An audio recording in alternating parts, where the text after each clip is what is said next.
Sahabat yang dikasihi Allah Subhanahu wa Ta'ala, Assalamualaikum warahmatullah.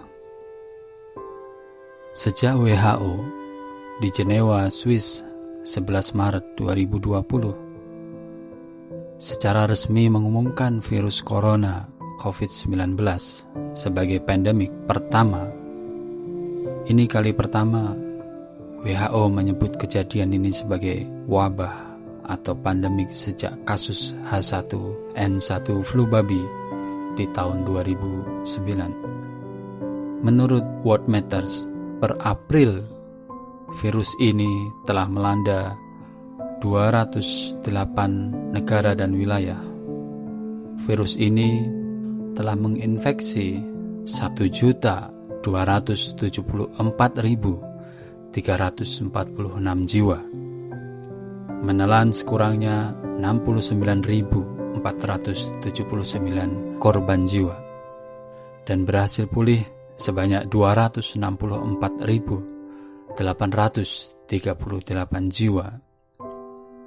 Virus ini bukan lagi endemik atau epidemik lagi, tetapi sudah pandemik. Artinya virus ini sudah tersebar luas di suatu kawasan, benua, atau di seluruh dunia.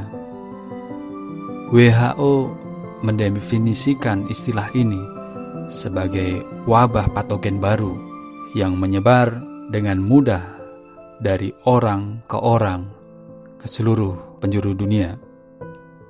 Wabah penyakit yang masuk dalam kategori pandemik adalah penyakit yang menular dan memiliki garis infeksi yang berkelanjutan. Sejak itulah dunia heboh, panik, tidak terkecuali Indonesia.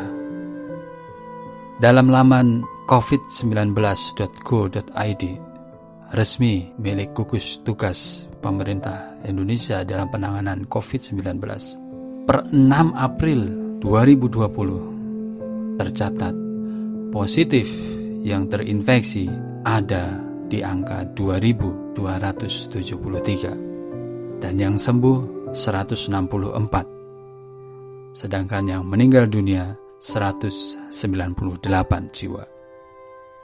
Dan jumlah ini trennya terus naik sejak awal Maret hingga detik ini.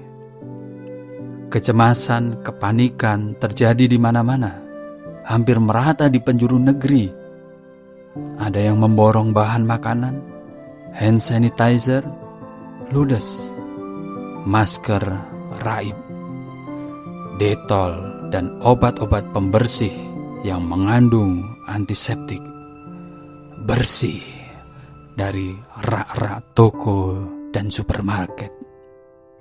Semua mendadak hilang, bak disulap.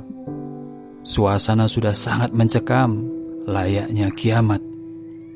Bahkan saat saya mencari karet kolor pun yang akan saya gunakan untuk membuat masker di toko besar peralatan menjahit pun habis. Luar biasa, kata seorang pelayan. Sepi sekali, Pak. Lihat, Pak. Lihat jalanan malam, siang, sore. Sepi. Saya jadi menangis, Pak. Ya, saya pun menyaksikan sendiri. Penderita terinfeksi di Indonesia masih terus melonjak. Sudah seperti quick count pilpres saja. Masing-masing daerah menyetor report warganya yang terinfeksi, sembuh, atau bahkan mati. Nampaknya kita perlu mengamalkan apa yang kata Ibnu Sina, seorang filsuf, ilmuwan, sekaligus dokter di era akhir 900-an itu. Beliau mengatakan, al-wahmu nisfud da'i wal itmi'nanu nisfud dawa'i was-sabru awal khutuwatus syifa. Kepanikan adalah separuh penyakit.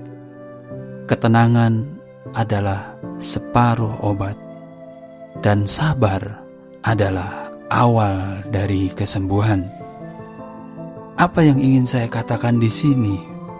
Bagi yang sedang panik, ketahuilah, ketakutan itu memberitahukan bahwa sejauh mana sobat percaya kepada Tuhan, seberapa sobat ingat kepada Tuhan, semesra apa hubungan sahabat dengan Tuhan. Ketika diri kita tenang, maka pikiran akan mampu berpikir dengan sehat, sehingga tidak akan ada tindakan-tindakan yang berlebih yang kita lakukan. Kita akan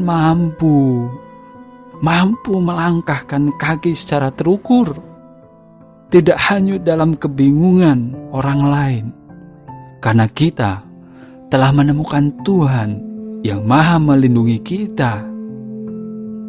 Dengan jiwa sabar akan mampu melewati saat-saat sulit, di mana virus ini juga cukup sabar selama beberapa bulan berjalan-jalan ke penjuru dunia dan seminggu bersarang di rongga paru-paru manusia. Gunakanlah saat ini untuk memperbaiki kualitas hubungan kita dengan Tuhan, komitmen-komitmen kita kepada Tuhan yang tentunya belum kita penuhi.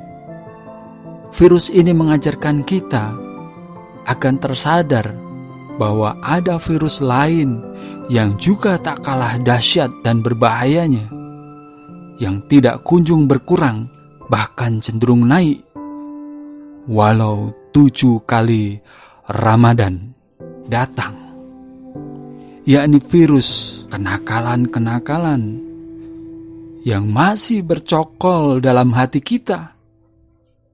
Kecurangan, kedengkian, keangkuhan, kesombongan, tinggi hati, iri, ria, dan saudara-saudaranya.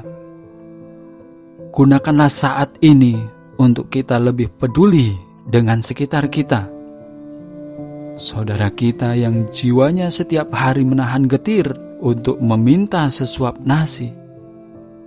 Seberapa sensitifnya kita kepada saudara kita yang mereka membangun martabatnya dari kekurangan dan menahan tangannya untuk tidak meminta.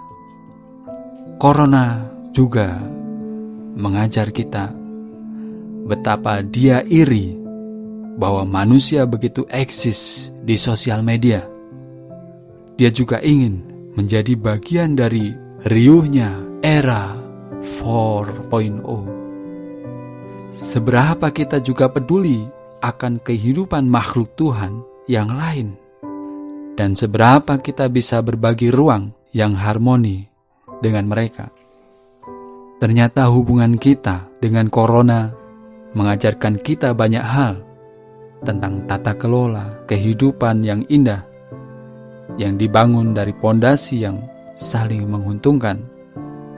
Dan jika kita abai, maka sangat mudah bagi Tuhan untuk menegurnya. Wassalamualaikum warahmatullahi